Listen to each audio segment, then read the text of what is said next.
Et ce soir, j'ai la joie d'accueillir Juliette Duquesne. Bonsoir Juliette. Bonsoir, bonsoir à tous. Je suis aussi Donc, ravie d'être là. oui, ben moi je suis ravie de t'accueillir. On va aborder ce soir un sujet qui me tient à cœur quand même parce qu'il n'est pas suffisamment connu, qui est le sujet des semences.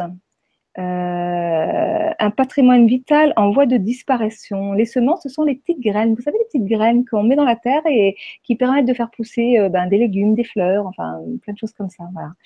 Et donc, tu as écrit un livre sur le sujet avec Pierre Rabhi, voilà, donc je le montre. Voilà, tu es journaliste, Juliette. Tu as travaillé longtemps à TF1, au journal de 13h et de 20h pendant plusieurs années. Et aujourd'hui, tu travailles de façon indépendante. Tu as donc créé ces carnets d'alerte avec Pierre Rabhi, dont tu nous en diras plus, un peu plus tout à l'heure. On reviendra sur voilà. Et, euh, et donc, tu t'es intéressé au sujet des graines, des semences. Alors, pourquoi tu t'es intéressé à ce sujet-là? Parce que c'est un sujet qui me paraît capital, qui est très peu connu en fait. On connaît peu le chiffre que 75% des variétés de semences ont disparu en un siècle, que en fait il y a une réglementation qui s'est mise en place dans les années 60 et qui a privatisé ce bien commun, ce patrimoine qui devrait appartenir à tout le monde. Et en fait, c'est une thématique qui est assez peu connue, cette problématique des semences. Maintenant, en France, on connaît assez bien l'agriculture biologique, on connaît le fait que le danger des pesticides, mais en fait, la thématique des semences est encore assez peu connue, même dans l'agriculture biologique, on utilise des semences qui sont hybrides, des semences qui sont dites améliorées, c'est-à-dire des semences qui sont stables, homogènes et distinctes, en fait, des semences qui sont moins vivantes que les semences qui sont reproductibles, qui n'ont pas ni de brevet, ni de certificat d'obtention végétale. Et ces semences très libres qui sont, oui, qui ont toujours existé auparavant, elles ont été transformées, elles sont différentes depuis les années 60 à cause d'une réglementation. Et en fait, c'est un sujet qui est peu connu. Et donc, quand je m'y suis intéressée, j'étais très étonnée du fait que ce sujet ne fasse pas la une des journaux tous les jours et qu'on accepte cette réalité qui est assez déconcertante quand on commence à creuser et qui est due en plus à une réglementation. C'est même pas parce que des fois, ça peut être des lobbies, ça peut être la force de la vie qui fait ça. Là, c'est carrément une réglementation, c'est la loi. Donc, bon, c'est quand même assez, on en redira plus certainement tout à l'heure, mais c'est assez étonnant.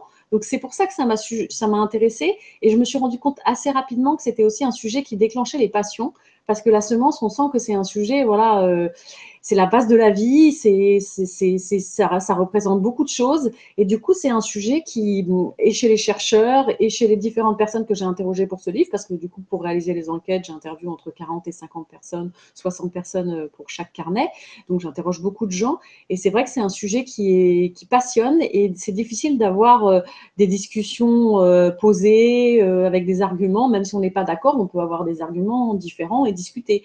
Et je me suis rendu compte que les chercheurs entre eux avaient du mal à avoir ce débat-là posé et qu'il y avait beaucoup de fausses informations qui circulaient sur cette thématique.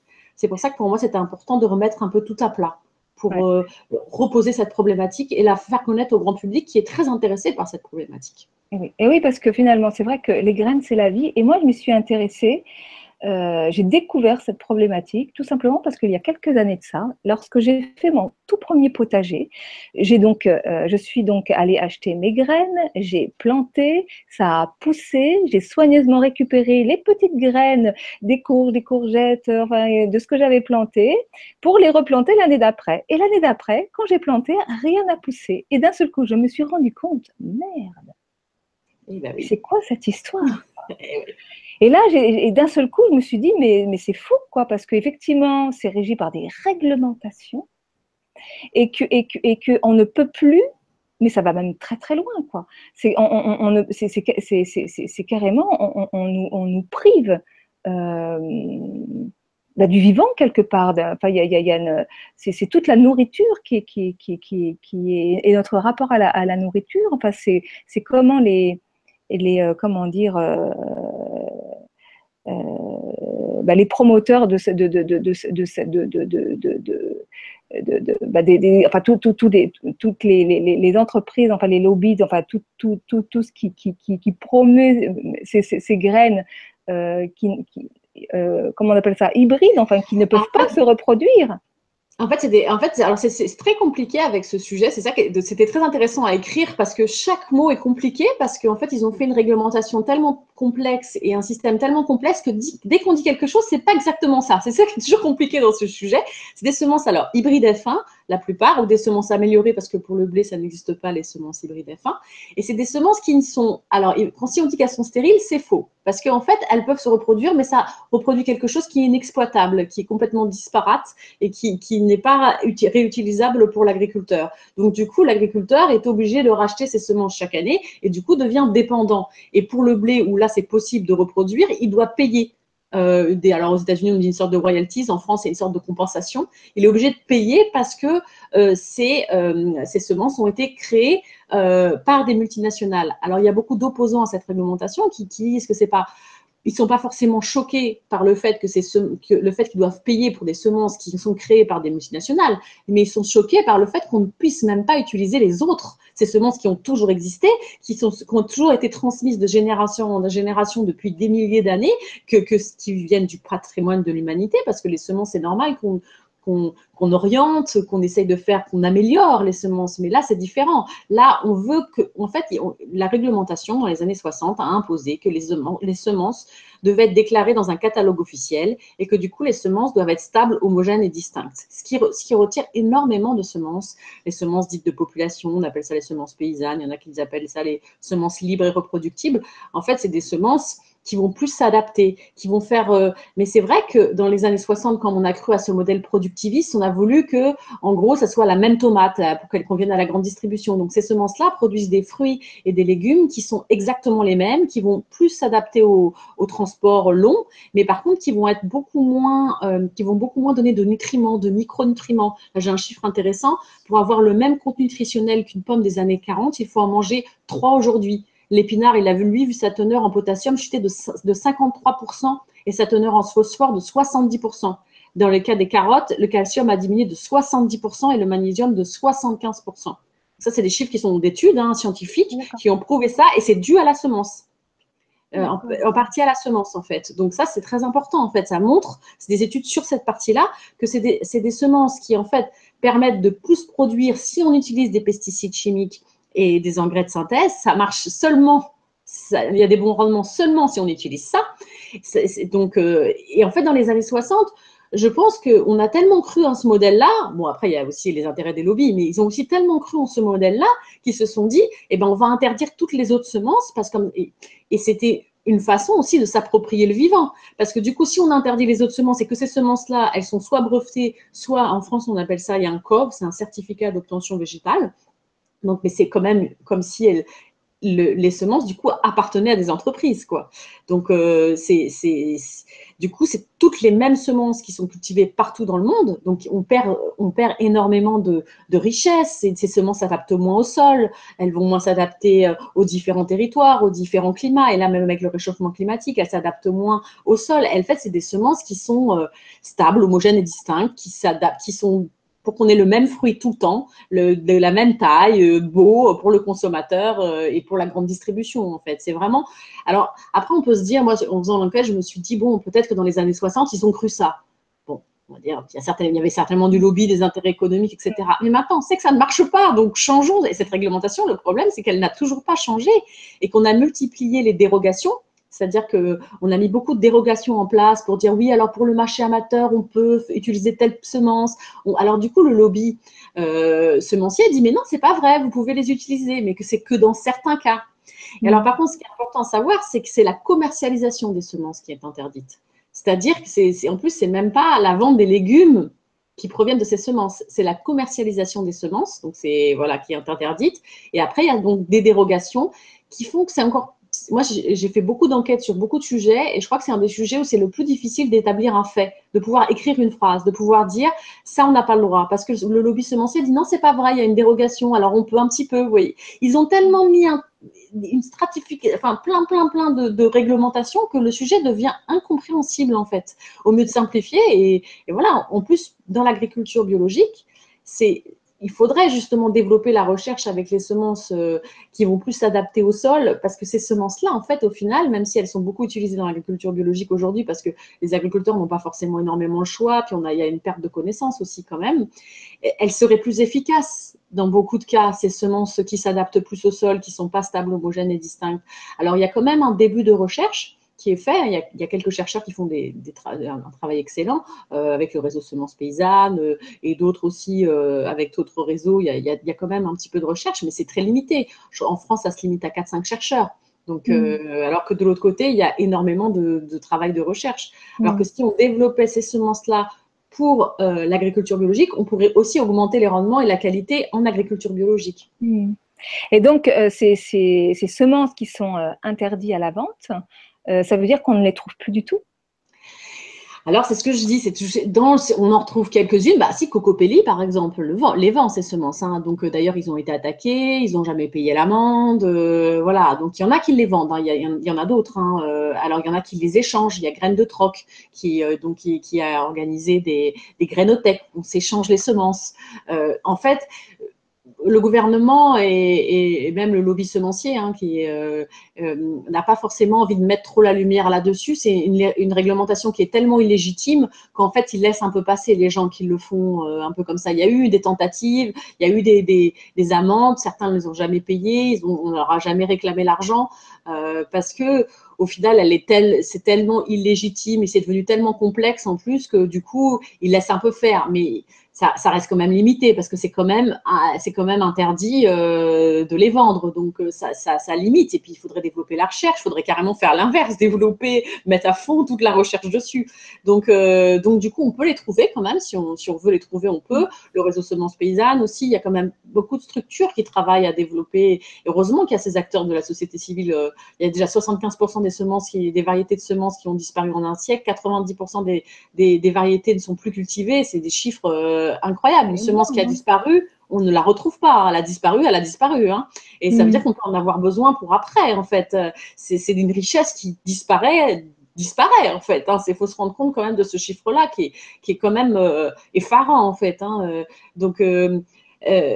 Donc après, il y a quand même vraiment des acteurs de la société civile qui font un travail magnifique. Il y en a plusieurs. Hein. Donc oui, il y a les femmes semencières, le réseau Semences Paysannes, Cocopelli, Graines de Troc.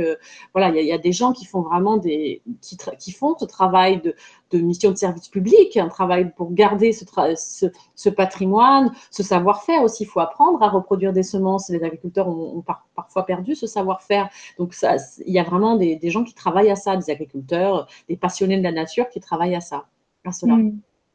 Et parce que donc il y a le problème des graines, des semences qui sont interdites à la vente.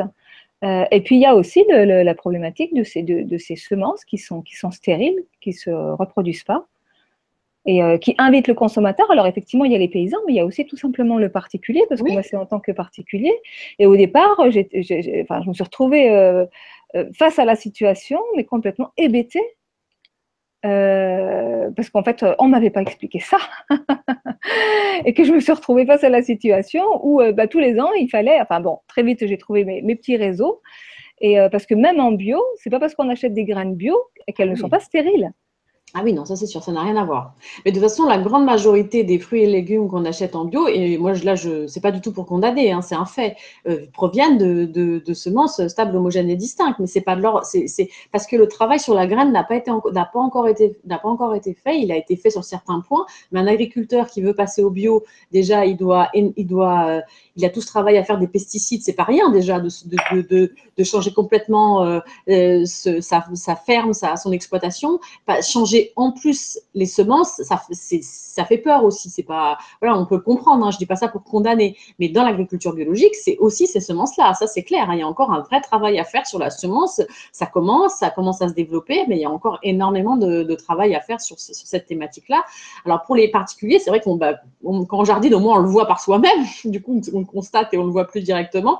Alors c'est vrai que c'est là où il y a des dérogations. C'est beaucoup c'est d'ailleurs comme ça que le lobby semencier se dédouane. vanne en disant mais pour le marché amateur, on a fait des dérogations. C'est vrai qu'il y a plus de dérogations pour le marché amateur. Enfin, ça reste quand même, voilà, ça reste quand même la réglementation. Et c'est vrai que changer cette réglementation, c'est très très compliqué. Il y a une avocate qui a été l'avocate de Cocopelli, mais qui s'occupe aussi d'autres structures, qui s'appelle Blanche Magarino-Srey, qui se bat, mais alors vraiment qui se bat au quotidien pour faire changer cette réglementation à Bruxelles, à Paris, etc. Et à chaque fois, elle y arrive presque. Et là, par exemple, elle avait presque réussi à instaurer, à mettre une modification, pas complète, mais une modification déjà très intéressante dans la dernière loi de biodiversité. Et ça a été retoqué au Conseil constitutionnel. Donc, c'est vraiment, même si les défenseurs arrivent à aller de plus en plus loin pour essayer de changer cette réglementation, c'est compliqué. Et je pense que du coup, c'est vraiment un sujet, nous, c'est comme ça, en tout cas, à travers ces carnets d'alerte, c'est comme ça qu'on le voit, c'est qu'on veut vraiment informer les gens parce que c'est des sujets qui les concernent et que je pense que ça ne peut bouger que si les gens sont informés par ces sujets. Parce que c'est que la pression de l'opinion publique qui peut faire changer les choses, en fait. Sinon, les choses ne changeront jamais, en fait. Les lobbies de la semence sont tellement importants. Qui détient la semence détient toute la chaîne alimentaire. Et donc, du coup, ça nous prive à nous l'autonomie alimentaire pour les siècles à venir. C'est vraiment dangereux, quoi. On n'est pas sur une petite problématique. Alors, pour nous, c'est vrai que c'est les nutriments, etc. Mais dans les pays aussi de difficultés, etc., ces semences-là, elles ne sont pas adaptées. Il y a des fois certaines associations caritatives grandes qui peuvent apporter ces semences-là.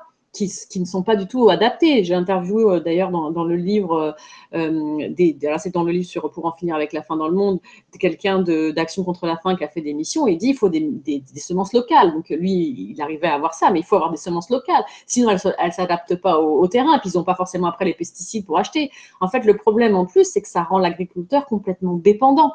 Ça le rend complètement dépendant à l'achat de pesticides et de semences, alors que les semences, on peut les reproduire à l'infini c'est sans payer. Donc, du coup, c'est stupide de se dire que même dans les pays où on manque d'argent, où on n'a pas de quoi se nourrir, on va leur donner des semences qui ne se reproduisent pas en leur disant en plus, c'est des semences qui marchent qu'avec des pesticides chimiques. Donc, c'est stupide, en fait, de penser qu'on va pouvoir nourrir la planète avec ces semences-là. C'est la même chose que les OGM, c'est le même système. C'est Parce que finalement, l'étape d'après. Cette réglementation, elle n'existe pas seulement en France, c'est mondial, c'est international. Alors, elle n'existe pas partout. En Europe, elle existe. Aux États-Unis, non.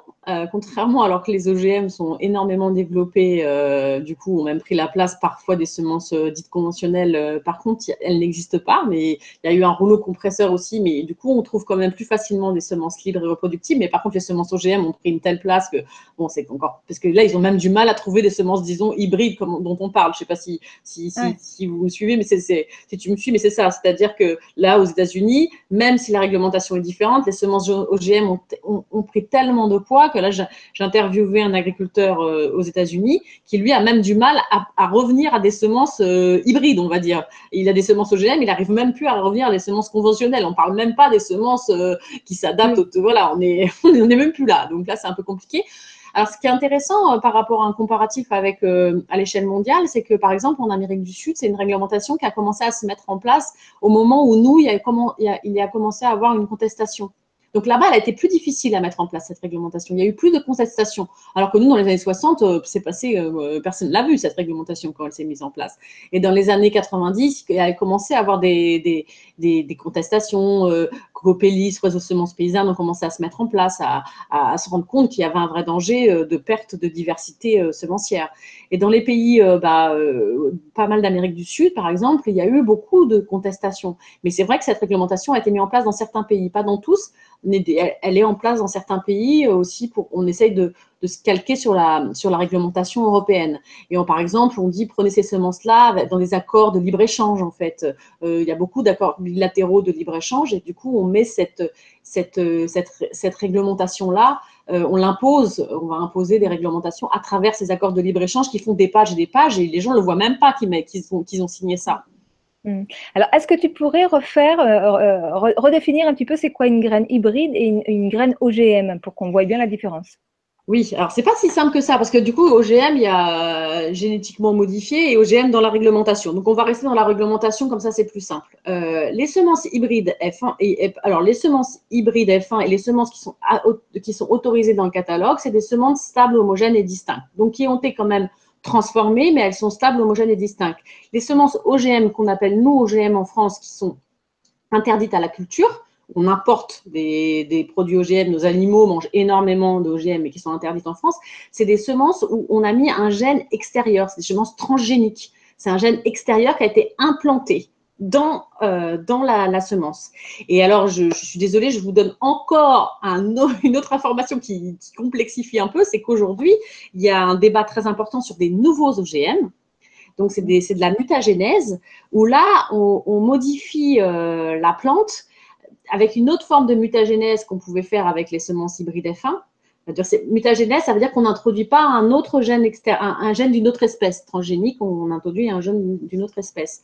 Et donc là, il y a une réglementation, il y a un débat actuel pour savoir comment on va classer ces nouveaux OGM et où est-ce qu'on les met.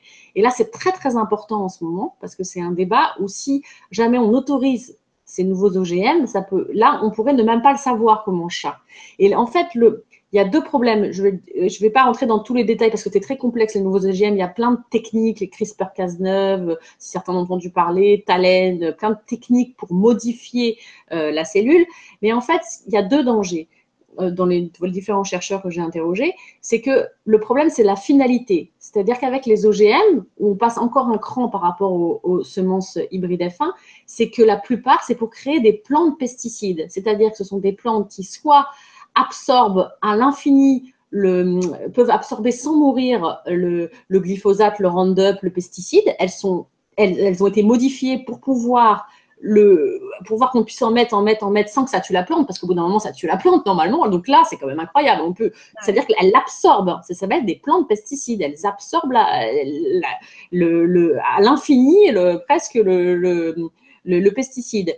Ou soit elles le fabriquent directement. Donc ça, c'est les OGM qu'on a créés. 99% des OGM dans le monde, c'est ces OGM-là. C'est-à-dire soit ils le fabriquent, soit ils l'absorbent. Ils peuvent l'absorber, voilà. Donc ça, c'est les OGM qu'on crée. Et avec ces nouveaux OGM, c'est certainement encore ces produits-là qu'on va créer. Enfin, on dit même des produits. Je me rends compte, même moi, j'utilise le mot produit. On va créer des plantes qui vont être, soit qui vont pouvoir recevoir à l'infini ces pesticides. Et l'autre danger, c'est que c'est aussi des semences qu'on crée complètement en laboratoire. C'est nouveau, contrairement aux hybrides F1 qu'on avait au début, ce dont on parlait, donc là, les semences stables, homogènes et distinctes. Les nouveaux OGM, c'est qu'on crée complètement à partir d'une cellule toute la plante en laboratoire. Et là, il y a beaucoup de chercheurs qui s'inquiètent de ça, qui disent qu'il ne faut pas penser qu'on puisse maîtriser la nature, et c'est un peu se prendre pour Dieu, en fait, de penser on ne maîtrise pas encore toutes ces modifications de génome, penser qu'on arrive à contrôler un génome d'une plante, c'est faux en fait. Ça, tous les chercheurs que j'ai interrogés, enfin, les chercheurs, il y a beaucoup de chercheurs qui ne sont pas forcément d'accord, mais tous les chercheurs que j'ai interrogés, moi, sur ces questions-là, qui sont engagés sur ces thématiques, disent que c'est dangereux de penser ça. Et il y en a d'autres qui rétorquent en disant, mais dans ces cas-là, on ne fait jamais rien. Mais surtout, quelle est l'utilité de faire ça? C'est-à-dire qu'on sait que ça ne marche pas, ces techniques-là. Maintenant, on a prouvé, on sait qu'on peut avoir des bons rendements avec l'agroécologie et l'agriculture biologique. Certes, en France, ça diminue un peu des rendements de l'ordre de 30%, mais on fait du gâchis, donc c'est pas très grave qu'on réduise les rendements dans les pays du Nord. Et dans les pays du Sud, ça augmente les rendements de plus de 79% selon certaines études de l'agroécologie dans ces pays-là. Donc en fait, surtout, pourquoi du coup continuer à faire ça? Surtout que ça, avec ces techniques-là, on brevetise de plus en plus, on brevette de plus en plus les plantes, et il y a de plus en plus de brevets sur des gènes, sur des bouts de plantes, et ça devient vraiment dangereux en fait. D'autant plus qu'on sait que plus on mange vivant, avec des modes de culture, d'agriculture qui sont elles-mêmes vivantes, moins on a besoin de manger en quantité, quoi, parce que c'est plus nourrissant. Donc c'est complètement, je dirais, inopportun de penser à un surrendement finalement, voilà. Et il y a tout un chapitre où tu parles finalement des OGM et la fin dans le monde, et des OGM ou de ces histoires de semences finalement, leur impact sur l'environnement. Oui, il y a deux parties. Il y a une partie, oui, et je reviens juste à ce que tu disais juste avant. C'est vrai qu'il y a un chercheur, d'ailleurs, que j'interroge sur ce livre, dans ce livre, qui est très intéressant, qui a fait plein d'études intéressantes sur ce dont tu parlais. C'est vrai lui, il parle de manger du vide, en fait. C'est-à-dire on mange des nutriments qui sont tellement vides que, en fait, c'est comme si on mangeait un peu du vide, en fait. Et que c'est pour ça aussi qu'il va y avoir plus d'obésité, etc. Et il expliquait que si on augmentait un tout petit peu le budget alimentation, on baisserait d'autant plus le budget santé. Et c'est vrai que des fois, on dit, ah oui, le bio, c'est cher, etc. Mais si on mangeait un peu plus et on dit, il est devenu très bas, hein, le budget alimentation par rapport au siècle passé, le pourcentage hein, qu'on consacre à l'alimentation. Et si on le baissait un petit peu, et ben on pourrait si on l'augmentait un petit peu, on pourrait baisser d'autant plus, voire même beaucoup plus, le budget santé. Ça, c'est un point qu'on oublie. Et l'impact sur l'environnement, oui. Alors ça, il y a deux points. On parle beaucoup des OGM sur l'impact sur l'environnement parce que du coup, comme on pouvait mettre beaucoup plus à l'infini, ne mettez pas non plus à l'infini, mais comme on pouvait mettre beaucoup plus de glyphosate et de Roundup, par exemple, sur les plantes pour celles qui étaient tolérantes, les plantes qui étaient tolérantes, qui ont été fabriquées et qui ont été tolérantes au Roundup, du coup, ça a créé des mauvaises herbes résistantes, on appelle ça des super mauvaises herbes, donc il y en a eu beaucoup plus.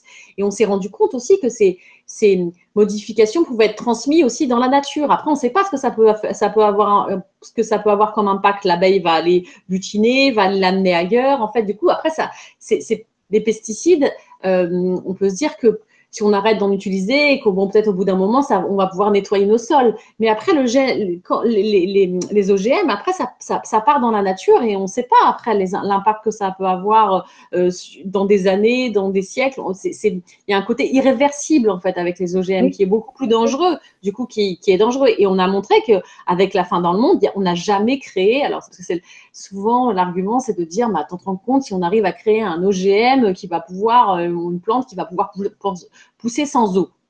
Mais on n'a jamais réussi, c'est très compliqué. Alors, tous les chercheurs que j'ai interrogés me le disent bien que tellement, ça implique tellement de facteurs, etc., que ça serait très compliqué à faire. Et il y a déjà des semences, parce que dire qu'on ne veut pas ces semences, on ne veut pas que, en tout cas, ces semences stables, homogènes et distinctes, qu'on ne veut pas les OGM, ça ne veut pas dire qu'on ne veut pas de recherche et qu'on ne veut pas les semences. L'homme a toujours essayé d'améliorer les semences, etc. Et il y a déjà des travaux de paysans qui ont été faits pendant des siècles qui ont permis que certaines semences ont des capacités et peuvent plus s'adapter dans les milieux secs, vont plus s'adapter dans des conditions extrêmes. Et d'ailleurs, le problème aujourd'hui avec le réchauffement climatique et les dérèglements, c'est pas que ce soit, par exemple, c'est qu'il y a beaucoup de variations d'une année sur l'autre. Donc, en fait, il faut ces semences-là qui vont plus s'adapter au sol plutôt que des semences qui vont réagir tout le temps de la même façon, mais il faut le même temps. C'est pour ça que d'ailleurs, ça marche quand même mieux en Occident que dans les pays du Sud où les climats sont beaucoup plus difficiles, en fait. Donc voilà, donc c'est vrai qu'il y a un impact important pour l'environnement. Il y a eu un débat qui, là, n'est toujours pas tranché d'un point de vue scientifique sur l'aspect sanitaire. Donc ça, il y a eu des débats très, très violents sur l'aspect sanitaire des OGM, où il y a Gilles Serralini, hein, je ne sais pas si les auditeurs se souviennent, mais qui avait fait une étude avec des photos de rats avec des tumeurs qui était sortie en 2002, si je ne me trompe pas, cette étude. Et non, pas en 2002, en 2012, pardon, cette étude. Et elle avait fait scandale. Gilles Serralini avait été mis comme si il avait été décrié cette étude, alors que c'est une étude très sérieuse qui a été faite sur le long terme et qui a montré le danger des OGM et des OGM associés aux pesticides. Mais tous les OGM aujourd'hui cultivés sont associés aux pesticides et qui avaient un danger sanitaire. Mais ça, c'est un point où là, vraiment, ça a déclenché les passions entre chercheurs. Et là, il y a une opposition plus forte. Il y a vraiment une opposition très forte entre les chercheurs sur ce point. Mais Gilles-Éric Serralini a fait des études très intéressantes sur l'impact des OGM. Et pour le coup, là, en France, on a vraiment eu des chercheurs qui ont travaillé et qui ont fait des études très intéressantes sur ce sujet. Donc finalement, l'histoire des semences, ça me fait aussi un petit peu penser à tout ce qui est méthode de soins alternatives par l'homéopathie, par les plantes, enfin, etc. Où petit à petit, la réglementation fait que des plantes sont interdites, on n'en trouve plus dans les pharmacies, il faut les se les procurer à l'étranger. Et en fait, avec les semences, il y a vraiment, comment dire, tout un mouvement qui nous dépossède de la vie et du vivant, qui prend possession de la nature, et de ce fait, qui tente de modifier notre propre nature. À qui profite le crime, en fait? Ah bah là, c'est sûr que là, ça profite aux multinationales, hein. Là, du coup, j'ai le chiffre, voilà, si, parce que je sais plus où ça en est, mais si les fusions, parce qu'elles n'avaient pas encore été complètement, ça n'avait pas été au bout autorisé, mais si les fusions des entreprises de Monsanto et Bayer sont autorisées, 60% des semences commerciales seront contrôlées par seulement 3 sociétés dans le monde. Donc voilà, c'est le chiffre. Voilà, là c'est en cours, hein, ça avait été annoncé, mais il faut que ce soit autorisé. Donc bon, bah là c'est très clair, hein. Et il y a tout un business des brevets en fait aujourd'hui, hein. Donc par exemple, en fait, si on revendique une simple innovation, une petite innovation des fois qui est même pas là sur une plante, on peut mettre un brevet sur un gène qui a de la plante. Donc on atteint quand même là des niveaux importants. Il y a tout un business autour de ces brevets de plantes. Donc oui, là, qui profite, là, c'est sûr que ça profite aux lobbies semenciers, hein, ça c'est évident. Ça profite vraiment à eux parce que là, c'est des sommes importantes. Et qui détient la semence détient toute la chaîne alimentaire. Ça me paraît évident et je pense que c'est pour ça que ça déclenche autant de passion aussi. Et je pense que c'est pour ça que dans la société civile, il y a quand même des mouvements importants qui se sont mis en place pour se dire c'est pas possible, on peut pas rester comme ça sans rien faire parce que après on va être dépossédé de tout, quoi. Si on peut pas replanter une graine, on sait pas ce que demain peut être, en fait. On peut pas, on sait pas ce que la vie va nous réserver. On peut se retrouver dans cette situation catastrophique. Si on peut pas se nourrir en prenant des graines qui existent, c'est quand même hyper dangereux, en fait, de dépendre comme ça à ce point-là de quelques multinationales, en fait. Oui, non, mais tout Et à fait. Moi, j'ai été surprise de voir que même en magasin bio, ben, mes graines de courge que j'avais soigneusement récupérées une année, ben, l'année d'après, j'avais beau les planter, c'est-à-dire qu'il n'y a pas que le fait d'aller acheter des graines dans les grandes surfaces, enfin en magasin, il y a aussi le fait que même dans les légumes bio qu'on achète, on ne peut pas récupérer ces graines. Enfin, voilà. ben non, il y a encore un travail à faire sur la graine. Il y a vraiment encore un travail à faire sur la graine. Je pense vraiment que le grand public doit s'emparer de cette problématique et par les bonnes personnes, parce que c'est vrai qu'aujourd'hui, on entend beaucoup de choses. C'est pas toujours juste. Je pense qu'il y a des gens qui travaillent sur ces sujets depuis très longtemps, donc d'aller vraiment vers ces gens qui travaillent sur ces sujets et qui connaissent bien depuis très longtemps. Je pense vraiment que le grand public doit vraiment s'approprier et ça encouragera tout le monde après aussi à vraiment. Je pense qu'il y a vraiment un travail sur la graine à faire, c'est-à-dire que je pense que dans le grand public, même si on utilise encore beaucoup de pesticides, c'est quand même les gens ont compris qu'il y avait un danger, il y a des études qui ont prouvé les dangers des pesticides, etc. Sur la graine, c'est pas encore fait. C'est comme si en tout cas, moi je l'ai ressenti comme ça quand j'ai fait l'enquête. On a fait un peu autour, mais il manque le cœur, quoi. On a fait le travail autour, mais ça c'est tellement central qu'on met un peu de temps à y aller presque. Alors je comprends. Et vraiment, alors là, pour le coup, moi, j'ai pas du tout la pierre aux agriculteurs bio qui déjà ont fait un travail énorme. Voilà, je comprends que des fois, c'est pas facile de changer tout et de tout faire, etc. Mais je pense que là, il y a urgence pour se réapproprier les semences, tout le monde en fait. Et là, surtout que c'est ça en fait moi qui m'a frappé et qui peut mettre en colère quand même quand j'ai fait cette enquête, c'est que c'est qu'on continue quoi avec ces nouveaux OGM, on va encore passer une étape si c'est autorisé. Alors on ne sait pas encore, il y a plein de discussions au niveau européen, ce n'est pas encore ça n'a pas encore été décidé, mais c'est pareil, ça personne n'en entend parler. Enfin, les nouveaux OGM, à part les gens qui s'intéressent au sujet, ça fait vraiment pas la une des journaux. Donc c'est quand même dommage parce que c'est un sujet qui est central. En plus, ce qui est assez fou, c'est que les consommateurs, tous les sondages le montrent, les consommateurs français, les Français, d'ailleurs, on est obligé d'appeler les consommateurs, mais les Français, les gens qui mangent, ne veulent pas des OGM. Donc d'ailleurs, ils ont très bien compris. Ils ne veulent absolument pas que ces nouveaux OGM soient étiquetés OGM, parce que s'ils sont étiquetés OGM, les gens n'achèteront pas. Donc ça, ils ont très bien compris. Donc ils font tout là en ce moment, les semenciers, pour pas que ce soit étiqueté OGM, pour qu'on ne le sache pas. Et c'est là, en ce moment, c'est là où est le danger. Et c'est vrai que c'est là où on se dit que c'est fou, parce qu'on pourrait se dire, bon, bah, à un moment, on a fait des dérives, on va pas se morfondre pendant des années là-dessus. Mais par contre, changeons. changeons ce truc aujourd'hui. Il suffit juste de changer la réglementation, de ne pas autoriser ces nouveaux OGM. De toute façon, les gens n'en veulent pas. En tout cas, en France, c'est clair et net, les gens n'en veulent pas. Et depuis le début, d'ailleurs, en France, la France avait été choisie au début comme le premier pays en Europe où ils voulaient implanter les OGM parce qu'il s'était dit que comme on avait accepté le nucléaire, on accepterait les OGM. C'est Corinne Lepage qui s'est beaucoup battue contre les OGM qui m'a raconté cette anecdote. Et à l'époque, elle était ministre de l'Environnement. Et elle m'a expliqué qu'ils avaient dit ça, mais elle me le dit très justement dans le livre, mais c'était mal connaître notre rapport à la nourriture, en fait. Et les Français, on a été vraiment, pour le coup, très résistants aux OGM. Parce qu'il y a eu, d'ailleurs, il y a eu tous ces fauchages avec José Bové qui ont fait que ça a beaucoup aidé. Hein. On ne se rend pas compte, hein, mais le continent européen a au final beaucoup résisté à la culture d'OGM. On en importe beaucoup, mais contrairement en Amérique du Nord et en Amérique du Sud, où là, les OGM ont pris une place très importante dans certaines cultures, nous, on y échappe. Il n'y a que l'Espagne qui en cultive un peu, qui cultive du maïs un peu, quelques pays, mais vraiment très peu, en fait.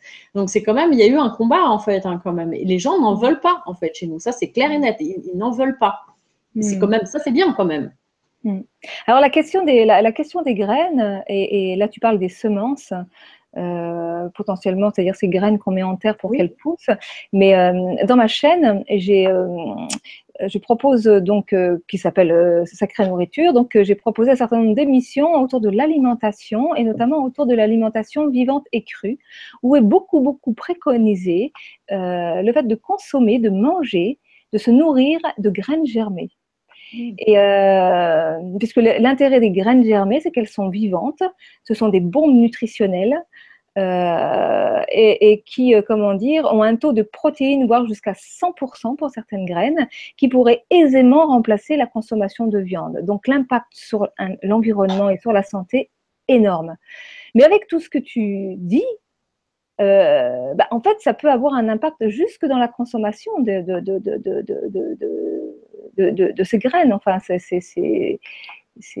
Ouais, oui, bah oui, oui, je connais pas moi. Après, c'est exactement comment elles sont cultivées ces graines-là en particulier. Mais oui, oui, ça a un impact sur tout. Mais en fait, la semence, je pense qu'on se rend pas compte à quel point c'est au centre de tout. Et c'est très étonnant comme on a des fois, comme on ne veut pas s'emparer d'un problème sociétal et comme on arrive à le détourner, en fait, alors que c'est au cœur, la semence. Et moi, je ne comprends pas qu'on puisse avoir des débats sur les rendements en agriculture biologique qui sont quand même importants. Il faut avoir des rendements pour nourrir la planète. Alors là, c'est notre autre carnet d'alerte pour en finir avec la faim dans le monde. On peut tout à fait nourrir la planète avec l'agroécologie. Il y a des chercheurs qui l'ont montré avec des études scientifiques vraiment poussées. Ça, il y a plein de détails dans ce carnet-là.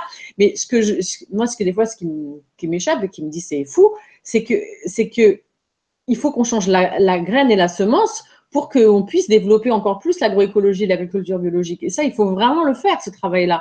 Et je pense que c'est pour ça qu'on doit tous s'emparer de ce sujet. Et nous, c'est pour ça qu'on a voulu faire cette enquête et qu'on essaie de les faire très grand public et qu'on essaie vraiment que le sujet soit compréhensible par tout le monde. Parce qu'en fait, beaucoup de mes collègues aussi journalistes, etc., il y a eu quand même des bons sujets, bien sûr, de fait sur et de bons reportages faits sur cette thématique, mais c'est tellement compliqué qu'ils se disent oh là là, et je peux comprendre. En fait, c'est que du coup, on dit presque tout le temps une bêtise. En fait, ils ont fait une réglementation tellement complexe que c'est très difficile d'établir un fait. C'est très rare d'aller aussi loin que ça. C'est vraiment, ça m'est rarement arrivé. J'ai fait des sujets sur les dérives des marchés financiers, etc. Donc des sujets vraiment compliqués.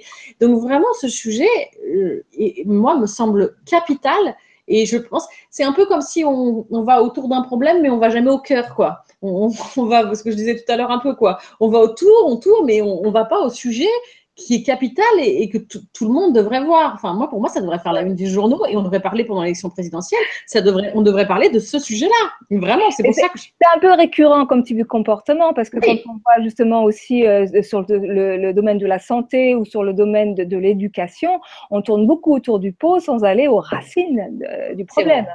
C'est vrai, mais la semence, peut-être encore plus, alors pour la médecine, se soigner, c'est aussi très important. L'éducation des enfants, c'est capital.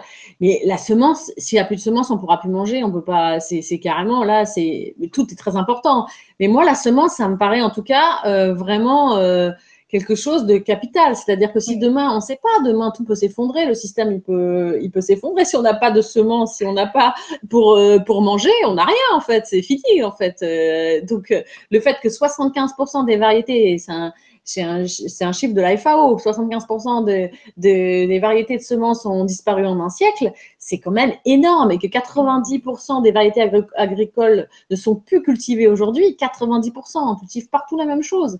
Et en très peu de temps, on a fait ça en fait, parce que c'est ça qu'on ne se rend pas compte, c'est que ça existe depuis pas longtemps en fait, depuis tous les siècles avant, on a fonctionné autrement. Donc c'est très très récent en fait cette mise en place. Donc moi, je me dis toujours dans ces cas-là, en plus, quand je vois qu'il y a tellement de gens qui font des trucs magnifiques dans la société civile, bah juste allons-y maintenant. On va pas tourner autour du pot pendant hyper longtemps sur ce qu'on a fait avant. Maintenant, allons-y. Il y a vraiment, quand on voit les choses, c'est pas parce que c'est vrai que des fois on peut se dire oh là là, mais comment on va faire, c'est compliqué, il n'y a pas de solution. Mais alors là, les solutions, elles sont très simples. Hein. Du coup, c'est qu'on change la réglementation. Et il y a des gens qui font déjà des choses partout, donc il suffit de mettre des moyens sur les personnes qui font déjà, et ça peut être réglé très rapidement en fait. Il faut juste la volonté. En tant que particulier, qu'est-ce qu'on peut faire? Alors, en tant que particulier, il y a plus de solutions. Pour l'agriculteur, c'est quand même, même c'est un peu plus compliqué. Le particulier, il a vraiment des réseaux pour acheter des semences. L'agriculteur aussi, mais encore plus le particulier, pour utiliser des semences. Il faut qu'il se renseigne et pas qu'il prenne les semences hybrides F1, c'est indiqué, pas des semences dites améliorées, et qu'ils prennent des semences qui sont libres et reproductibles. Et là, il y a plusieurs réseaux. Alors, même dans les réseaux où on achète des semences, il y en a, parce que il y a certaines semences, il y a des dérogations, donc il y en a certains qui en vendent. Mais après, bah oui, donc j'ai cité Cocopelli, il y a la ferme de Sainte-Marthe de Philippe Desbrosses. Donc il y a des réseaux quand même qui vendent ces semences-là. Et donc, on peut se procurer ces semences à ces endroits. Il y en a plusieurs hein, où on peut vraiment acheter des semences libres et reproductibles. Il faut faire attention en fait à quelles semences on utilise. Et si on utilise ces semences-là, on n'aura pas de problème. Donc, et puis aussi, donc il y a acheter dans des réseaux voilà, parallèles, et puis aussi se relier pour pouvoir faire des échanges de graines. Bah oui, bah alors là, il y a Graines de Troc, il y a une super association, d'ailleurs je l'interroge, il y en a certainement d'autres, hein, mais qui font des grainothèques, et c'est super. Ah bah voilà, du coup là, c'est très intéressant. Bah, l'avantage après, c'est qu'on n'est pas obligé de racheter chaque année. Donc en fait, au final, c'est un investissement assez léger. Hein, du coup, c'est super. Et oui, et puis on peut faire des échanges. Il y a des super grainothèques qui sont organisées partout pour échanger les semences. Oui, il y a des super. Pour les particuliers, je pense que là, pour le coup, c'est presque plus simple. Enfin, c'est quand je dis plus simple, c'est-à-dire que après, sur l'autre partie, il faut tout réorganiser. Alors, c'est toujours plus lourd parce que c'est ce qui nourrit quand même plus les gens, c'est l'agriculture, etc. Donc, pour le particulier, en tout cas, et c'est toujours bien, alors ça, c'est toujours bien de commencer par soi, ce qu'on peut faire soi-même. Et ce qu'on peut faire soi-même, c'est sûr que là, il n'y a aucun problème pour se fournir. Il y a quand même des possibilités. Quand on est informé de ce problème, on peut se fournir des semences qui sont librement reproductibles, des semences paysannes. Alors, il y en a qui vont s'appeler les semences anciennes. Alors, ça n'a pas toujours le même nom, mais en gros, c'est des semences qui ne sont pas stables, homogènes et distinctes et qu'on peut reproduire à l'infini. Donc, elles ont le terme, en fait, souvent, c'est semences librement reproductibles, semences libres et reproductibles, semences anciennes, semences paysannes. Je donne les exemples de tout ce qui peut avoir comme nom. Semences anciennes, semences paysannes, voilà, c'est ça un peu les noms de ces variétés dites anciennes, alors qu'elles ne sont pas forcément anciennes d'ailleurs. Ça fait un peu, on peut très bien les adapter à aujourd'hui, en fait. C'est vrai qu'il y a un côté un peu vieillot, je trouve, des fois quand on dit semences anciennes, alors que pas du tout. C'est des semences juste qui n'ont pas de brevet, qui n'ont pas de certificat d'obtention végétale, et c'est des semences qui ne sont pas stables, homogènes et distinctes. Ça veut dire des semences qui doivent qui sont des critères qui sont en fait au final beaucoup moins vivantes et du coup qui ont moins de nutriments, mais qui vont peut-être avoir des meilleurs rendements et seulement si, ça c'est très important, on utilise des pesticides chimiques, etc. Donc voilà. Alors j'avais une image qui me traversait parce que j'ai eu l'occasion de voir de merveilleux documentaires où on remet en liberté des animaux qui ont été malades, soignés par les êtres humains, et où à un moment donné, une fois qu'ils sont guéris, tout ça, pouf, on les remet en liberté. Et je me disais, tiens, ça pourrait être sympa, et peut-être que ça existe, des associations qui font ça, où on remet dans la nature toutes ces semences qui ont été emprisonnées, enfermées, interdites d'exister, et on pourrait en réensemencer la nature pour les laisser en liberté et qu'elles puissent se reproduire d'elles-mêmes. Bah, ils le font en fait, toutes ces associations, parce qu'ils le font en fait. Après, le problème, c'est qu'il y en a qui ont disparu, hein, par contre, pour le coup, parce qu'elles ne sont pas emprisonnées. Celles qui ont disparu, elles sont disparues. Mais par contre, oui, je vois bien ce que tu veux dire dans l'image, mais c'est un peu ce qu'ils font, hein, ceux qui se battent au quotidien pour que ces semences vivent, et c'est pas toujours simple, hein, je pense. Hein. Eux, ils le font et ils font vivre ces semences, le réseau de semences paysannes à travers les paysans, enfin, chaque réseau à travers ses propres structures, mais ils le font au quotidien. Puis du coup, chaque particulier peut le faire aussi. Peut le faire aussi, continuer oui, à faire vivre ses semences. Parce qu'en fait, le problème, c'est que les semences, il faut qu'elles enfin, une semence, pour qu'elle vive, il faut qu'elle soit dans la terre, en fait. Hein. Il faut que les semences, elles vivent dans la terre, en fait. Et après, elles s'adaptent au fil des ans, aux changements. En fait, c'est des mécanismes complexes. Et du coup, il faut entretenir ça. Moi, ça me paraît essentiel. Et pour revenir à ce qu'on disait tout à l'heure, c'est que sinon, ça prive, ça c'est Pierre Rabhi qui le dit très bien dans le livre, ça prive aux gens le droit de se nourrir par eux-mêmes, quoi, de l'autonomie alimentaire. Et ça me paraît quand même essentiel, et ça devrait révolter tout le monde, en fait. Moi, je trouve même, c'est marrant, parce que ça fait partie de la discussion qu'on a à la fin du livre avec Pierre Rabhi, que des fois, on voit des énormes rassemblements, je veux pas être dans la caricature, mais on voit des énormes rassemblements pour des matchs de foot ou des je sais pas quoi. Moi, je pense qu'il doit y avoir des énormes rassemblements pour les semences libres, quoi. Demain, tout de suite. Quand on voit, je dis, ça devrait nous rassembler tous, en fait, sur ce sujet-là, parce que, alors peut-être que des fois, il y a une sorte peut-être de fuite, ça paraît tellement énorme que les gens n'ont pas envie de se saisir du sujet. Mais alors moi, c'est ce que je dis souvent, là j'ai fait plusieurs rencontres autour des livres, de ces carnets d'alerte, et c'est intéressant parce que des fois les gens me posent des questions sur comment je fais l'enquête, comment je réagis moi à ces enquêtes quand je les fais, etc. Des fois, ça peut plomber. Hein. Moi, c'est mon métier d'enquêter sur des sujets qui sont pas toujours rigolos. Donc c'est vrai que des fois, ça plombe un peu. On se dit, bon, voilà. Là, sur la finance, j'ai vu de finir le livre sur la finance qui va sortir bientôt. Bon, bah, c'est lourd. Mais moi, en fait, j'éprouve, et je pense que les gens qui se cachent un peu comme ça, je pense qu'ils se trompent parce que c'est très, intérieurement, c'est très agréable de comprendre. C'est-à-dire que moi, quand je fais mes enquêtes, il y a un moment où je comprends pas, je suis dans le flou, et du coup, je cherche à comprendre, sur les semences, c'était ça, de bien comprendre la réglementation, pourquoi, les tenants, les aboutissants. Et quand je comprends, c'est un soulagement libérateur. c'est hyper agréable. Et moi, je fais ce travail-là pour les gens qui ne peuvent pas le faire si ça prend du temps. Et c'est tellement agréable de pouvoir comprendre et pas d'être un pantin. Donc, les gens, je peux comprendre que des fois, le quotidien est compliqué. Alors, on se dit, oh, bah, du coup, je préfère pas regarder. Mais honnêtement, c'est très agréable de comprendre. Je trouve La que c'est vérité, la vérité libère, c'est la vérité qui libère. Ouais. Mais tu sais, il y a tellement de gens qui fonctionnent aujourd'hui, on le sait, hein, la tête dans le guidon, qui sont fatigués, qui sont épuisés, Oui, je comprends. et qui se posent même pas la question des causes, de qu'est-ce qui fait qu'ils sont dans cet état-là. Donc, quand on commence cette quête de sens pour mieux comprendre finalement le sens de notre vie et d'aller regarder justement ces graines de vie à l'intérieur de nous, on en arrive à se poser la question des graines et des semences. Mais c'est souvent un long cheminement. Et malheureusement, il faut souvent attendre la dernière limite, un burn-out, des maladies, enfin, que la vie nous secoue pour nous dire, bon, alors qu'est-ce que tu choisis, la mort ou la vie, pour qu'on commence vraiment à s'intéresser. Donc, qu'est-ce qu'il faut-il qui nous tombe sur le coin de la figure sur notre planète pour que les gens se réveillent? Ça, je me le demande effectivement. Mais c'est vrai que ça fait rager, hein, ça fait rager. Et c'est aussi une des raisons pour laquelle je fais.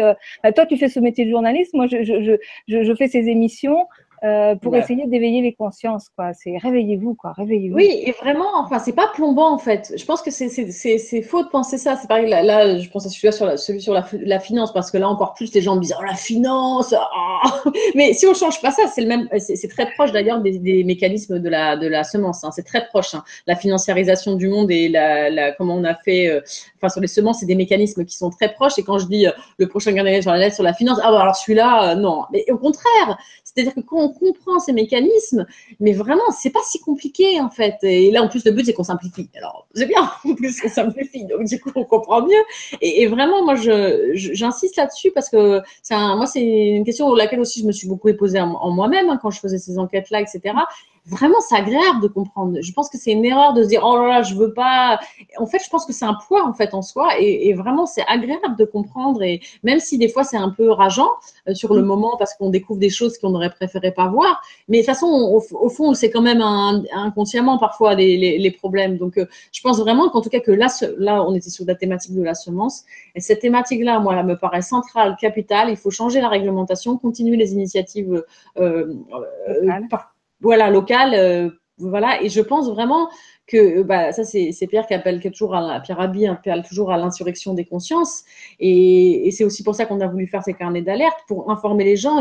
On essaie de les faire très simples pour que les gens puissent vraiment être informés, avoir les grandes informations d'un sujet sans que ce soit exhaustif. On interviewe vraiment les acteurs clés d'un sujet, quoi. Et en plus, chaque chiffre est sourcé. Aujourd'hui, où l'information est compliquée, où c'est difficile des fois d'y voir clair, où toutes les mêmes informations sont reprises sans forcément être vérifiées.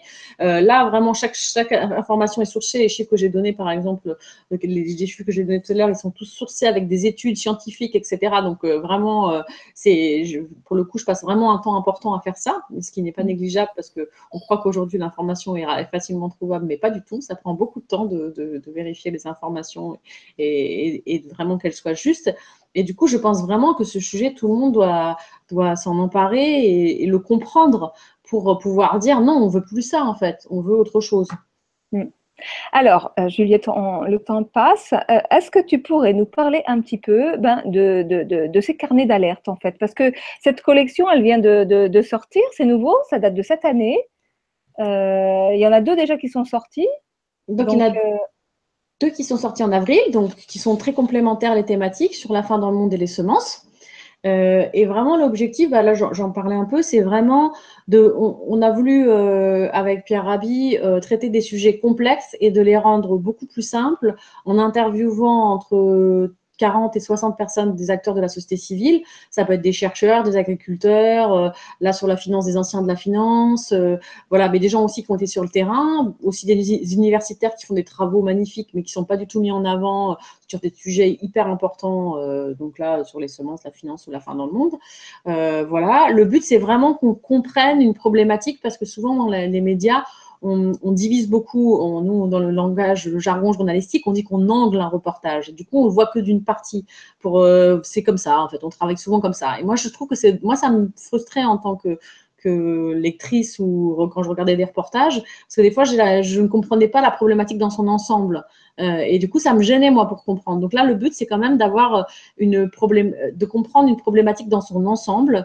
Et il y a beaucoup de livres de spécialistes qui sont très bien faits. Donc, le but, c'est pas de faire un autre livre de spécialistes. C'est vraiment très grand public. Moi, ce que j'ai apprécié à TF1, c'était ça, ce côté très grand public. Donc, j'essaye à travers ces carnets d'alerte, de garder ce côté très grand public et de pas partir dans un truc complexe, trop complexe, en tout cas. Donc, j'espère que c'est ce qu'on a essayé de voulu faire. Moi, j'apporte la partie très factuelle et Pierre Rabhi apporte plus la partie analytique à travers une introduction, un entretien final, poétique, où lui, voilà, il parle peut-être plus à l'humain. Moi, je suis vraiment sur le côté plus factuel en fait. Voilà. Et le but, on va du coup là, les 2 premiers, la faim dans le monde, les semences. Le prochain sera sur la finance, les excès de la finance ou l'art de la prédation légalisée. Et le but, c'est de continuer sur d'autres thématiques et d'être assez court. Hein. C'est des ouvrages qui font un peu d'une centaine de pages. Et voilà, le but, c'est vraiment, ça se lit assez facilement. Et le but, c'est qu'à la sortie, on ait compris les grandes problématiques, on répertorie les chiffres clés, les personnes qui sont interrogées. Donc j'en interroge quand même pas mal et tout est sourcé. Moi je donne des cours dans les écoles de journalisme et dans notre métier on a des progrès à faire sur ça et moi c'est important. Là, sur ce point-là me paraît essentiel parce qu'aujourd'hui on entend beaucoup les mêmes informations qui sont reprises sans forcément être toujours revérifiées. C'est parce qu'on a beaucoup moins de temps dans ce métier. Hein. Je jette pas la pierre à tous mes collègues. Hein. C'est aussi parce qu'on a moins de temps dans ce métier et moins de moyens dans les rédactions et que de vérifier une info ça prend du temps. Ça prend du temps en fait de vérifier un chiffre, de la véracité. Juste peut-être, j'ai 2 minutes pour un exemple sur, parce que c'est révélateur sur les difficultés de trouver un chiffre. C'est-à-dire que pour en finir avec la faim dans le monde, il y a un chiffre 79, l'agroécologie permet d'augmenter les rendements de 79% dans des pays d'Afrique du Sud, etc. Des pays du Sud comme en Afrique. Et de savoir par rapport à quoi la comparaison 79% les rendements augmentent, mais par rapport à quoi? Par rapport à l'agriculture traditionnelle, l'agriculture intensive, quel type d'agriculture? Et bien ça, j'ai passé énormément de temps pour le comprendre, parce que ce chiffre était tout le temps mis, mais sans dire par rapport à quoi.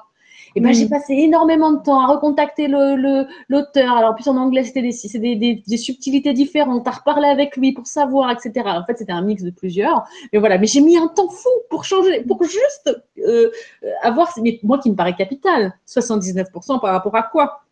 Ça me paraît Bah oui, essentiel. bien sûr, oui. Et ben ça m'a pris énormément de temps, en fait. Ouais. C'est révélateur, en fait, que ce travail, on oublie un peu parfois, où on a une surinformation, et ben, ce travail demande du temps. Ouais, ouais, super. Alors, on le trouve où alors ce carnet d'alerte? Comment on Ben, se le procure? on le trouve dans pas mal de librairies, normalement. Ils sont quand même assez bien distribués. Après, bon, on peut le trouver aussi sur Internet. Donc, c'est plutôt dans les librairies, comme les livres classiques, en fait. Hein. Le but, c'est ça, voilà. Et le but, c'est ça. Peut-être aussi, peut-être j'ai juste pas dit ça. C'est aussi, pour moi, en tout cas, qui est journaliste et qui aime mon métier, c'était aussi de faire ce métier un peu autrement, parce que je trouvais pas toujours forcément mon compte aussi dans la façon de le faire. Et c'était aussi une façon de faire mon métier autrement, un peu plus posé. En traitant des problématiques, voilà, en étant plus posé, en fait. Hmm. Dans la frénésie. Ok, super. Alors, est-ce que tu as une actualité à faire passer, la profites-en, il reste quelques Eh ben, minutes. le prochain carnet d'alerte sort le 15 novembre, c'est sur la finance. Je sais que la finance, ça paraît barbant, mais ce n'est pas du tout barbant. Toute la première partie du livre est sur vraiment l'impact concret de la finance au quotidien, de la financiarisation de l'économie et l'impact concret au quotidien sur le salarié, sur l'entreprise, sur l'État, sur le citoyen, sur la nature, sur le prix des denrées alimentaires de base. Après, c'est comment la finance s'est développée ces dernières années, quels moyens elle a utilisé, est-ce que depuis la crise on a changé quelque chose ou pas, et qu'il existe une autre finance solidaire, différente et pareil, qui mériterait d'être amplifiée. Et je sais que ce sujet peut paraître ardu et pas du tout et voilà, et éloigner les gens. Et pourtant, il est très lié aux problématiques environnementales. Il est capital. Si on ne change pas ça, on ne peut rien changer dans la façon de faire. Le financement, moi, par contre, le sujet n'est pas caricatural. C'est ne pas rejeter la finance. La finance est utile. La finance est utile pour financer des projets. Hein. C'est pas de dire que, voilà. Et au contraire, parce qu'aujourd'hui, on est des fois où on rejette justement complètement la finance. On a vu pendant la campagne présidentielle des choses très caricaturales sur la finance. Justement, pour moi, pour être juste et pas caricatural, il faut comprendre. Et pour comprendre, il faut lire le prochain carnet d'alerte sur la finance. Donc, dedans, tu vas aborder tout ce qui est monnaie locale. J'aborde un peu moins les monnaies locales parce que je suis vraiment plus restée sur la finance, mais j'ai plus abordé la finance solidaire, mais ça fait partie. Hein. Mais c'est vrai que ouais, c'est parce que du coup, la première partie est plus sur les conséquences de la financiarisation pour tout le monde, parce que je pense que les gens se rendent pas compte à quel point au quotidien il y a des conséquences pour eux, parce qu'ils se disent oh, c'est loin, c'est loin. Alors, en fait, ça a des conséquences énormes au quotidien pour nous, aussi, en tant que salariés, de citoyens, d'êtres humains avec la nature, etc. Parce qu'ils commencent à avoir une financiarisation de la nature. Comment ça s'est développé? Comment on a pu arriver là? On en a pu, grâce aux mathématiques qui ont permis de développer la finance. Enfin voilà, il y a beaucoup de choses qui se sont mises en place et qui ont poussé à ça. Et j'aborde tout ce qui est finance responsable, finance solidaire, finance participative. Comment on pourrait faire? Parce que en fait, la finance après induit une autre économie. Il y a toute une autre économie qui se crée aujourd'hui. Comme on a parlé des semences avec les initiatives locales, et là c'est pareil. Il y a toute une économie avec France Active, des gens super qui font des trucs super au quotidien. Et la finance, ça joue tout en fait. C'est-à-dire que si on change pas la finance, on voit bien que dans les entreprises, vu que les dividendes n'ont cessé d'augmenter depuis 20 ans, du coup, la variable d'ajustement, ça devient le salarié, ça devient l'investissement. Si un patron n'a pas besoin tous les matins de regarder à combien est son action, ça change tout pour lui. Il peut réinvestir ses profits dans son entreprise. En fait, ça change tout. Et c'est pour ça que je pense parfois le citoyen a l'impression que les politiques, surtout en économie, ils font des réformes. Et moi, j'étais en économie quand j'étais à TF1 au journal télévisé. Donc, j'avais l'impression de traiter tout le temps la même chose parce qu'on fait des petites réformettes sans changer le fond. Si on ne change pas oui, bon, très bien, on peut discuter pendant 30 ans de petites réformettes hyper complexes sur des points hyper divisés. C'est aussi pour ça qu'on a voulu faire ces carnets d'alerte. On divise tellement que le citoyen, il ne peut pas avoir une vision globale et comprendre l'économie parce qu'on divise tellement que tout devient très complexe et il faut être spécialiste d'un tout petit domaine. Alors que si on prend un peu de recul, on voit bien le problème. Et si on ne change pas ça, on peut. Enfin, moi, je pense qu'on ne peut rien changer. Et les 60 personnes que j'ai interviewées, du coup, j'interviewe aussi des gens qui sont moins d'accord, mais dans les 60 personnes, il y en a beaucoup aussi qui pensent cela. Pas que, parce que c'est ça aussi qui est intéressant. Hein. J'interroge aussi des deux parties. Mais bon, en même temps, aujourd'hui, qu'on soit alors là de tout bord politique, il y a quand même beaucoup de gens qui estiment que la finance a pris un poids excessif quand même. Ça, c'est ça qui est intéressant. Pour le coup, c'est pas forcément d'un bord politique. Donc voilà. En tout cas, mon message, ça serait, même si ce sujet paraît ardu, il me paraît vraiment capital. Ouais. En tous les cas, tu en parles avec beaucoup de passion, ça donne envie, ça donne envie. Alors, est-ce que tu as déjà une idée du prochain thème? Oui, ça devrait être l'eau. C'est bien parti pour oui, être l'eau. Pareil, Ouais. un sujet qui fait beaucoup parler. Oui. Oui, qui va être aussi, oui, ça va être une belle enquête. Ok, eh ben, écoute, il est 21h, donc le mot de la fin, qu'est-ce que tu aurais envie de dire? Eh ben, planter des graines libres et reproductibles sur vos petits balcons, si vous êtes en ville, dans vos jardins, si vous avez la chance d'avoir un jardin, un peu partout. Et puis, renseignez-vous sur cette thématique. Et certainement, à côté de chez vous, il y a des groupes, des gens qui font des trucs super. À travers ça, il y a des incroyables comestibles aussi. Il y a plein de choses, plein de gens qui font des trucs. Ouais, voilà, il y a plein de gens qui font des trucs super, des initiatives partout. Donc, plantons des graines libres reproductibles. Super. Merci beaucoup, Juliette. Merci Voilà. à toi et merci à tous d'avoir écouté. J'espère que ça vous a intéressé. En tous les cas, moi, ça m'a très intéressée. Tant mieux alors. Tant mieux. Ok, merci. Bonne soirée à tous et à très bientôt. Bonne soirée. Bonne soirée.